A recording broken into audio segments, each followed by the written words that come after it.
Alright guys, Star Trek reboot, it's announced. It's confirmed.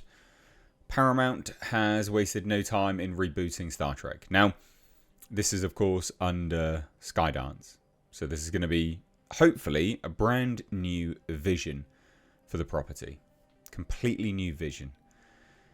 So when Skydance took over Paramount, it was announced that they were just scrapping the current timeline, so we believe anyway, and focusing on new stuff.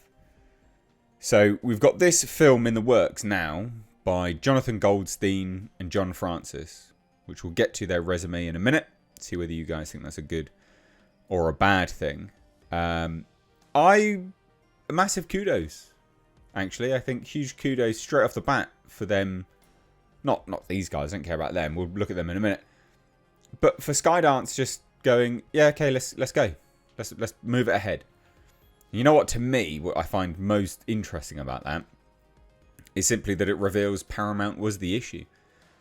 You know, the studio was the problem.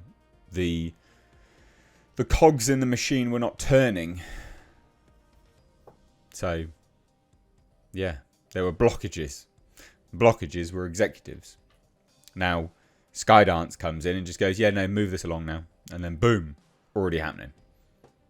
I just find it interesting. So this dropped yesterday, a little bit late on this. But Deadline had the exclusive, and it said, after breathing new life into high-profile IP, like the Spider-Man franchise and Dungeons & Dragons, which we'll get to, Jonathan Goldstein and John Francis Daley are looking to boldly go where no directors have gone before with a popular franchise. Sources tell Deadline that the duo are coming on to write, produce, and are attached to direct a new original Star Trek film for Paramount, and they will produce under their Gold Day banner. Now, I think that's a really good sign. Write, produce, direct. All of it. Why do I think that's good? Well, you've got no major executive directors looming over your head there. There will be some executive producers looming over your head. I think I said executive directors, but executive producers looming over your head. The fact that they're writing, one of the deals that the WGA had, the Writers Guild of America had with the movie studios, or the unions and things, was that you to get around not having writers' rooms for things. I don't know whether this applied to film. It may very well have had a crossover.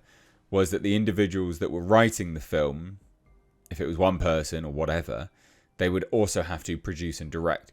And I said at the time when that deal was done, you're just going to find a lot more people being the sole writer and director of this project then, because it's a great way for the studio to get around paying, an entire writer's room.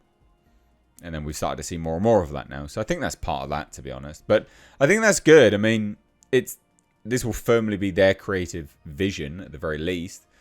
So yeah, good. I mean, that's a great thing.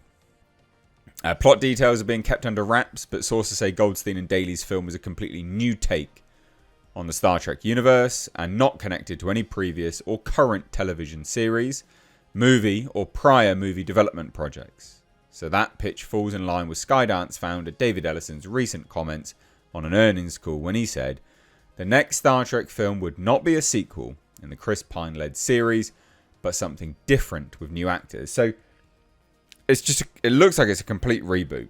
And I actually think that is best for the franchise.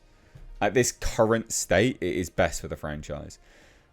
Because Paramount released so many nonsense spin-off after nonsense spin-off, the continuity is all over the place. And they did it to themselves, but obviously when Skydance came in and bought them, they can now just clean house and go, no, we're done with this. We're putting this one to bed. That's fine. Other people can worry about that. We'll move on to a new thing now. And I think that's brilliant. The beauty of a company buying another one is that there's no need to save face. They can just cancel stuff.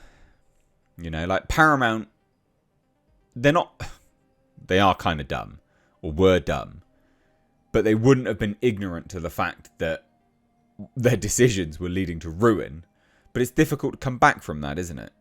It's difficult to admit that their choices are bad ones. But when someone buys them, they can just go, yeah, your choices are bad. We're moving on now. And they don't need to save face. They've just been told, that's it, done, moving on. So there's lots of benefits there. So while not confirmed, sources also add it's likely that new characters will be featured in this version. Good. Doesn't always have to be the same. It is okay to tell new stories in the world of Star Trek. And I think that's good. I think that's a good idea. Completely new slate. Good way of doing it, I think. I think it's a very, very good way of doing it. So as for Goldstein and Daley, the two have shown a knack for delivering scripts with new and fresh takes on existing IP, while also adding a fun and lightness that differentiated them from other films in the franchise. Films like Spider-Man Homecoming, which the two wrote, Dungeons and Dragons, Honor Among Thieves. They wrote that and directed that. I myself actually really liked that Dungeons and Dragons film. I had a really good time with it. It's a good, fun film. I thought it was pretty good. The action was pretty good. The story overall was pretty good. The plot was good. The dialogue was good. It was funny. It was bantery. I had a really good time. And I think I've been one of those massive proponents, actually, of the Tarantino Star Trek project. I was like, yeah, release it, whatever. But if you're not going to do that and you're going to want to move things in a new direction for Star Trek, kind of back in line with what it used to be, something like, I say like, I don't mean literally like, but something in the vein of the Dungeons and Dragons film isn't a bad starting place. Tone it down a bit, make it a bit more serious, right? But something in that vein as a starting point, and then tone it down, make it a bit more serious. I think that could be very, very good. There's some good ingredients here for a great recipe. So Goldstein and Daley have strong ties to both Paramount and Skydance on recent projects. Dungeons and Dragons was one of Paramount's best scored films, even though it bombed.